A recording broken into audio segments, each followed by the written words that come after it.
Daddy, it hurts. I can't see. Grace's scream tore through the air like a siren, sending a shock through my entire body. I dropped everything and rushed toward her, my heart thundering with panic.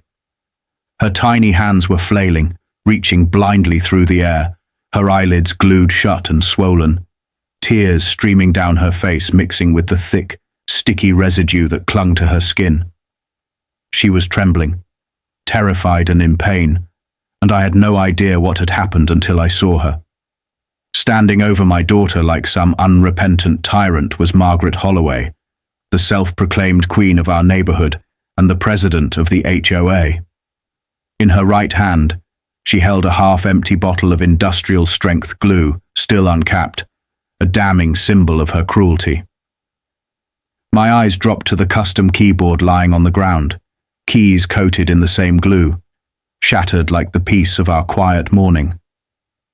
"I warned you 3 times, she barked, her shrill voice slicing through the chaos. She kept playing that noise. Noise, that's what she called it. My daughter's music, the one thing that helped ease the constant muscle pain from her cerebral palsy. That keyboard was more than just a toy. It was her therapy, her escape, her joy." Margaret pointed an accusing finger at it, her face twisted in righteous indignation. She wouldn't stop. I was just trying to glue the keys so she couldn't play. I stared at her in disbelief, my arms wrapped protectively around Grace's shaking body. My little girl couldn't even move fast enough to shield herself, let alone provoke an attack. "You heartless monster," I growled, rage boiling in my chest. "She's disabled. She can't even defend herself." Margaret's expression faltered. For the first time, she seemed to realize she might have gone too far, especially when her eyes fell to the ground and locked onto my police badge, lying in the grass where it had slipped from my pocket in the rush. Her mouth opened slightly, the color draining from her face. I didn't know. Don't you dare move," I snapped, my voice low and lethal. I clutched Grace closer, feeling the heat of her tears against my neck. "You assaulted a disabled child, and you did it in front of a cop." My every instinct screamed to arrest her on the spot. But right now, Grace needed me more. From across the street, I heard the wail of approaching sirens. Mrs. Chun must have seen everything from her porch and called 911. I carried Grace toward the car, my hands shaking, not from fear, but from fury and helplessness. My mind flashed through every moment of her life, every surgery, every therapy session, every time she smiled through her pain, just to make me feel better. And now this. One moment of innocent joy stolen by a woman obsessed with order, with power, with silence. I could barely think straight as I laid her gently across the back seat, whispering promises I wasn't even sure I could keep. "It's okay, baby. Daddy's here. You're safe now." The hospital's sterile scent hit me the second we walked through the emergency entrance. Nurses moved quickly, surrounding Grace with urgency. Her cries echoed down the hallway as they worked to clean her eyes, each painful whimper stabbing deeper into me than any bullet ever could. I'd worked 15 years in law enforcement. I'd seen stabbings, shootings, even held a dying man's hand in a back alley.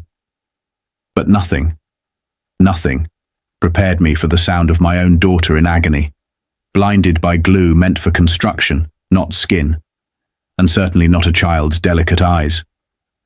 Dr. Rivera was the attending ophthalmologist. She approached me with a heavy look that immediately told me I wouldn't like what I was about to hear. "We've removed as much of the adhesive as possible," she explained gently. "But I'm concerned about chemical burns to the corneas. The glue was industrial grade. We won't know the full extent of the damage until the swelling subsides." I swallowed hard, struggling to keep myself upright. Will she be blind?" She paused before answering. "It's too soon to say. The good news is, she instinctively closed her eyes before the glue hit. That likely spared her from the worst of it. She offered a reassuring squeeze of my arm, but her eyes told the truth. This wasn't over. Not by a long shot. "There's something else," she added, her voice softening even more. "Grace told me that this woman, Margaret, has done things like this before. She mentioned her art projects being ruined, her ramp tampered with, and even threats about removing her service dog." I felt the floor fall out from under me. Grace had kept all of this to herself, trying to protect me, trying not to add to my burdens. Every time I thought she was tired or withdrawn, I chalked it up to physical pain. But now I saw the truth. The sadness, the hesitation to play outside. It wasn't her condition. It was fear. Fear of one cruel woman who used her HOA title like a weapon. Dr. Rivera stepped closer. "I've contacted Child Protection Services," she said gently. "Not because I believe you've done anything wrong, far from it, but to document this pattern of abuse. It will help when the legal process begins." Numb, I nodded. My police instincts began kicking in through the fog of my fatherly devastation. Evidence, witnesses, documentation. We needed it all. And I wanted every charge the law could throw at Margaret Holloway. Not just for Grace, but for every vulnerable person who had ever been silenced by someone like her. "Dad?" Grace's voice, soft and unsure, called from behind the curtain. I rushed to her side, careful not to disturb the fresh bandages covering her eyes. She reached for me blindly, and I took her hand without hesitation. "I'm right here, sweetheart," I whispered, brushing a stray lock of hair from her forehead. "Is she going to hurt my music box again?" she asked, her voice cracking with fear. My heart broke all over again. That small keyboard was her world. One of the only ways she found peace when her muscles clenched and twisted uncontrollably. And Margaret had stolen that from her too. "No, Gracie," I said firmly, my voice steady despite the storm inside me. "She will never hurt you, or anything you love. Not ever again." 3 days passed, each one filled with tension, fear, and anger, simmering just below the surface. I never left Grace's side, except for one meeting, with Detective Ramirez, my former partner, now assigned to our case. The charges were stacking up against Margaret. Assault on a disabled minor, battery, hate crimes, civil rights violations. But I wanted more than charges. I wanted truth. I wanted proof. That's when Officer Jackson, a young officer I once trained, arrived with an urgent look on his face. He spoke quietly, careful not to disturb Grace's rest. "There's something you need to see," he said, pulling up a tablet. What I saw next made me physically recoil. Grace, in her wheelchair, playing her special keyboard in our front yard. Her face lit up with peace, the kind of rare serenity she only found through music. And then, Margaret, storming into the frame. Her face twisted in anger, glue bottle in hand. She yelled, waving her hands, clearly berating a child who couldn't even stand up. Grace flinched but kept playing. Then Margaret reached out, yanked at the keyboard, and when Grace tried to protect it, she squeezed the glue directly at her face. No accident, no struggle, just premeditated cruelty. Jackson's voice was grim. "We've got more. Footage going back months. She's removed Grace's ramp, poured something on your lawn in the shape of a handicap symbol, even destroyed the sensory garden you built. This wasn't kids. It was her, every time." I closed my eyes, sickened by the realization. All the times I worked late, picked up extra shifts to afford Grace's treatments. She had been suffering in silence. And now I had the evidence. Enough to bury Margaret Holloway and everyone who enabled her. And I would. For Grace. For every child who ever had to ask, "Daddy, why are they being mean to me?" This wasn't just about justice. It was about making sure this never happened again. 2 weeks had passed since the attack, and after countless eye drops, evaluations, and restless nights, Grace was finally being discharged from the hospital. Her vision had slightly improved, though doctors warned that full recovery would be slow and uncertain. She still saw the world in shadows and blurs, and more procedures were likely on the horizon. But for now, she was stable enough to return home. I packed up her things in silence, overwhelmed by thoughts of what we had endured. More than her physical wounds, it was the emotional scars that worried me. Grace startled easily now. She flinched at sudden sounds, clung to my arm more tightly, and sometimes cried softly in her sleep. She had dreams, nightmares, about the glue lady coming back, about being blinded again, about not being able to protect her music. There was a new kind of fear behind her eyes, a deeper fragility I had never seen before in my little warrior, who had once braved surgeries with a smile. And that fear was the hardest thing to face as a parent. I expected the return home to be quiet, uneventful, perhaps even a little painful. After all, that yard had become the scene of one of the darkest moments of our lives. But as we turned onto our street, I saw something I hadn't anticipated. A crowd, a sea of neighbors gathered on our lawn. For a split second, panic gripped my chest. Was this some sort of protest? A misguided defense of Margaret from her HOA allies? But then I saw the signs, handwritten, colorful, filled with care. Welcome home, Grace. You are loved. We stand with the Denisons. I stopped the car and sat there, stunned. My eyes scanned the faces, familiar and unfamiliar, people we'd nodded to in passing but never really known. There was Mrs. Chun, the one who had called 911, Mr. Ramirez, the older gentleman who always watered his lawn at sunrise, teens, children, parents, even people I'd never seen before. Some held baked dishes and gift bags.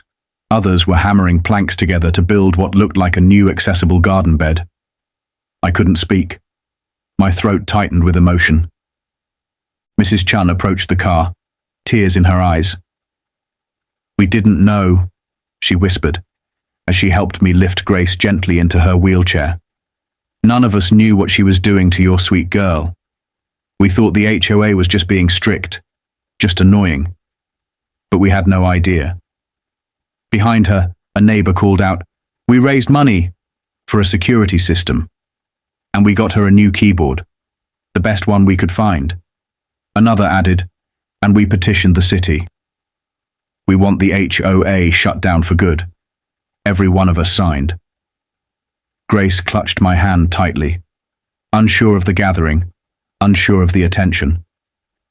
But slowly, she began to recognize the warmth in their eyes. These people weren't here to hurt her. They were here to lift her. When someone gently wheeled out the new keyboard, sleek, adaptive, fully adjustable for her muscle control, Grace's lip trembled. She reached out, hesitated, then whispered, "Can I play something?" I nodded, kneeling beside her. "Of course, sweetheart." With her bandaged hands, her clouded eyes, and a heart still healing, Grace placed her fingers on the keys. The music she played was soft, imperfect, but achingly beautiful. A tune she had composed in the hospital, she later told me, when the pain was too much and sleep wouldn't come. As the melody floated into the spring air, I looked around and saw tears on the faces of our neighbors. Real, raw emotion. For the first time in a long time, I didn't feel alone. This was community. This was healing. Not just for Grace, but for every person who had unknowingly allowed cruelty to grow in their midst and now chose to rise and root it out together. 6 months later, the courtroom was filled with a thick, tense silence. Reporters gathered outside. Journalists scribbled in notebooks. The final day of Margaret Holloway's trial had arrived. Grace sat beside me in her wheelchair, wearing a soft blue dress that matched her eyes. Eyes that had improved significantly, though they would always carry a hint of scarring and sensitivity. More importantly, her spirit had returned. Not all at once, but piece by piece, with every therapy session, every bedtime story, every moment of music, she had begun to smile again. She even laughed sometimes. And when she did, it was like a light breaking through clouds. We had since moved to a new neighborhood, a place where the people didn't just tolerate difference but embraced it, where kids played with Grace and asked about her keyboard instead of staring, where parents introduced themselves without a trace of awkwardness. A fresh start. But before we could close this chapter, justice had to speak. Margaret faced a long list of charges: assault on a disabled minor, battery, hate crimes, civil rights violations. And it didn't stop there. The investigation into the HOA had revealed that 3 of the board members had conspired together, targeting not just Grace, but multiple minority and special needs homeowners. They had falsified complaints, denied accommodations, and created an atmosphere of fear disguised as policy. Civil rights organizations had filed lawsuits. The city had taken steps to dissolve the HOA entirely. Change was happening. Detective Ramirez stepped out of the courtroom with a quiet smile. The jury's in. Guilty. On all counts. He looked at Grace and nodded. The judge sentenced her to 4 years in prison. She'll also pay $250,000 in damages and cover all of Grace's medical expenses, past and future. Grace squeezed my hand tightly. Her face was serious. At just 14, she understood more about the justice system than most adults. "Is that a lot of money, Dad?" she asked softly. I looked down at her and nodded. "Yes, sweetheart. But what matters more is what we'll do with it. Every penny will help your care and help other kids like you who've been silenced or mistreated." She gave me a small smile, her blue eyes shining with determination. Good. I don't want anyone else to go through what I did. I leaned down and kissed her forehead. "You've already done more than most grown-ups ever could. You showed everyone what real courage looks like." As we entered the courtroom for the final remarks, I thought about everything we'd endured. In my 15 years as a police officer, I'd faced danger, pain, even loss. But nothing taught me more about strength than my daughter's journey. Grace had taken pain meant to destroy her and turned it into something powerful. Margaret had tried to blind her, to silence her. Instead, she had opened the eyes of an entire community to the quiet, everyday cruelty that too often goes unnoticed. In trying to destroy one child's joy, she had exposed an entire system of prejudice, and in the end, helped forge something stronger, kinder, more aware. Some wounds never fully heal. Some scars stay with us for life. But as I watched my daughter sit tall in her wheelchair, no longer a victim but a survivor, I realized that those scars can also become our source of strength. If we're brave enough to transform our pain into purpose, no one can ever truly take away our light. Grace had done exactly that, and I, once just a cop trying to enforce the law, had become something more. A voice for those too often unheard. A protector of not just justice, but of dignity, inclusion, and hope.